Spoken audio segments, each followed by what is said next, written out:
eu recebo o economista Ramon Barazal e a nutricionista Gislene Rocha, dupla dinâmica, hein? No nosso quadro Cesta Básica.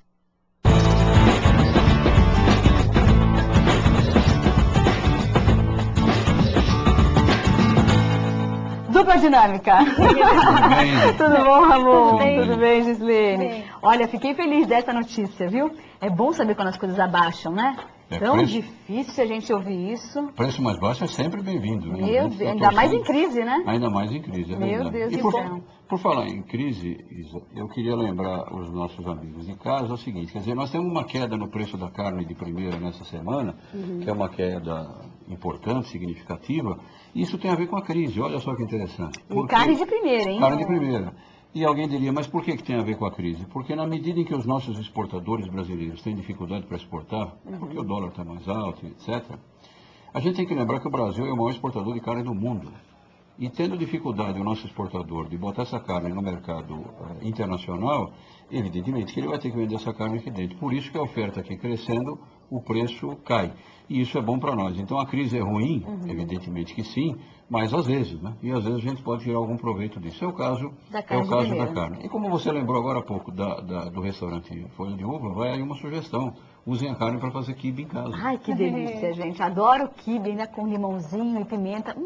Gostoso. Acho Muito que eu tô bom. com fome, gente. Agora, a carne de primeira abaixou o preço, né? Ainda bem. Agora, a carne de segunda subiu. É verdade. E aí, por quê? E isso se deve pela composição do produto. Por quê?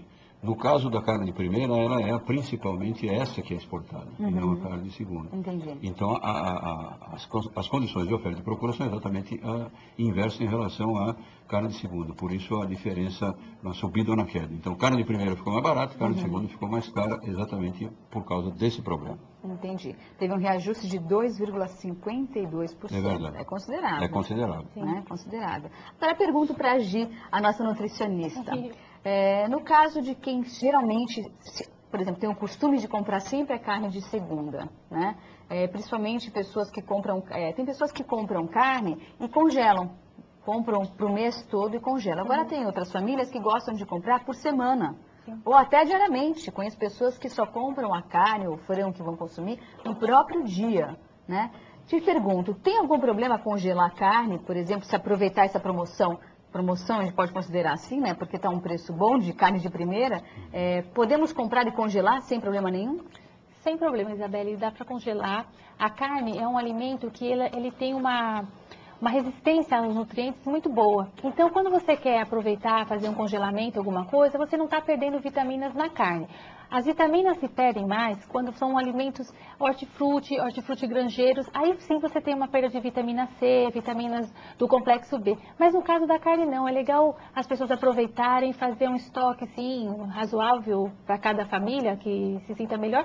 Mas não, ela continua nutritiva, ela não perde o sabor. O ideal é sempre congelar em partes individuais, porções pequenas, para que você possa aproveitá-los depois e não ter que descongelar. A dica vai, um alimento que foi descongelado, ele não pode ser recongelado. Entendi. Então, aí sim você teria um desperdício dessa carne. Por exemplo, se de repente eu acordei de manhã querendo comer estrogonofe de carne e ao meio-dia eu decidi que eu não queria mais. Eu não posso pegar essa carne e voltar para o freezer para depois consumi-la. Exatamente, porque isso representa um risco de infecções.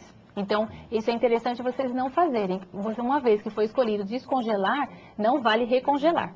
Porque senão existe o risco de bactérias, existem bactérias que proliferam muito rapidamente e que podem provocar diarreias, irritações na parte gástrica, enfim, dá alguns problemas de saúde sim. Aproveitando a questão do congelamento, quando a gente tira o produto do freezer para descongelar, tem pessoas que têm o costume de colocar o saquinho de carne ou de frango, do alimento, para o sol bater para descongelar mais rápido. Isso é bom ou não para o alimento? Não, isso é péssimo também. Todo alimento deve ser descongelado dentro da sua geladeira. Então, você colocar o alimento, acordei, como você tá o exemplo, vou descongelar meu estrogonofe. Para agilizar, né? Para agilizar e tal. E você deixa ele ao sol para na hora do almoço, meio-dia, 1 hora fazê-lo. Não, isso não é interessante porque as bactérias podem se multiplicar ali. Então, é uma presença de foco dentro da geladeira. O ideal seria fazer simples descongelamento um dia antes. Então, você tirar da geladeira aquela porção que você vai servir no dia seguinte, você estaria tendo menos riscos da sua saúde. Sol nem pensar. Não, sol. Prestar atenção. O que você pode fazer, assim, é usar por exemplo, se você está com uma carne, você vai consumir lá agora. Eu preciso daquela carne, esqueci, vou pegar agora. Você pode até usar o micro-ondas, fazer o descongelamento mais rápido, fazer o tempero, fazer a preparação que você for usar e pronto. Eu tô rindo que eu tô lembrando de um episódio, Ramon, de primeira viagem, que eu fui fazer isso, fui tentar descongelar a carne no micro-ondas, acabei cozinhando a carne. Olha só, gente, o que eu aprontei. Você tem que tomar cuidado, porque dependendo do tempo, da potência que você coloca, realmente você já começa você está cozinhando já. Então você usa o sol, a carne e tudo aquilo que você quer fazer, tudo junto. Por exemplo, você coloca a carne na geladeira, enquanto ela vai descongelando calmamente, você vai para fora e você toma o sol. Como bom economista, ele sempre acha que você economiza, não é? Economiza tempo, né? E dinheiro. E outra dica, você sabia que tomar sol é importante para a vitamina D? Para os ossos? Mas o sol com da manhã, moderação, com protetor solar. E quando a Gislaine fala de vitamina D, me lembra dinheiro. E essa é a minha tarefa aqui. Exatamente. E a nossa tarefa também, direcionar você, consumidor, a saber o que comprar nessa semana. E eu já vou, falando de carne, vou para o frango. O frango o frango recheado teve uma variação de menos 3,75%, custando na média 3,60 centavos o quilo.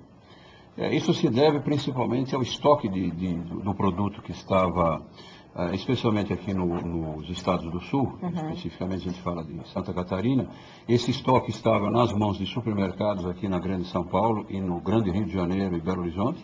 E agora essas empresas estão começando a precisar, e desculpe o trocadilho, a desovar essa carne de frango, né? Quer dizer, fazer com que isso seja utilizado. E na medida em que isso é mais utilizado, evidentemente que o preço também caiu. Agora eu quero lembrar o seguinte, os nossos amigos de casa, a carne de frango ela é muito suscetível a isso. Então eu não me espantaria se na semana que vem a gente tem uma reversão desse quadro em matéria de carne de frango. É diferente do caso da batata, por exemplo, ou do caso do pão, né? Quer dizer, do trigo, que nós comentávamos aqui na semana passada. Esse caso é diferente. Ou seja, o frango pode ter uma alteração a semana que vem, que a gente nem espera, né? Não necessariamente, mas pode, é verdade. Muito bom. Em relação ao frango, quem almoça uma carne, você sugere que coma à noite um frango ou isso indifere? Não, é sempre interessante a alimentação mais variada. Então, se você faz uso de uma carne vermelha pelo almoço, é interessante sim você variar. Não que isso seja uma regra, sempre, olha, se eu comer 2 vezes a carne vermelha vai me fazer mal, alguma coisa assim, não. Mas como a gente recomenda sempre a variação, porque a carne vermelha, ela vai ter ferro, a carne do frango vai ter uma quantidade muito, muito menor de ferro, ou seja, não é a maior fonte. Então é interessante você fazer uma variação. A carne do frango é uma carne magra, onde a gente pode consumir um pouco mais. As crianças têm uma boa aceitação à carne de frango. Então vale, essa época do preço está melhor, vale sim fazer um estoque e preparações que utilizem mais as 2 carnes. Muito bom. Agora vamos para o nosso pãozinho de cada dia, né? O pãozinho teve um reajuste de 3,67% nesta semana. Nossa, um pouco mais. As crianças têm uma boa aceitação à carne de frango. Então vale, essa época do preço está melhor, vale sim fazer um estoque e preparações que utilizem mais as 2 carnes.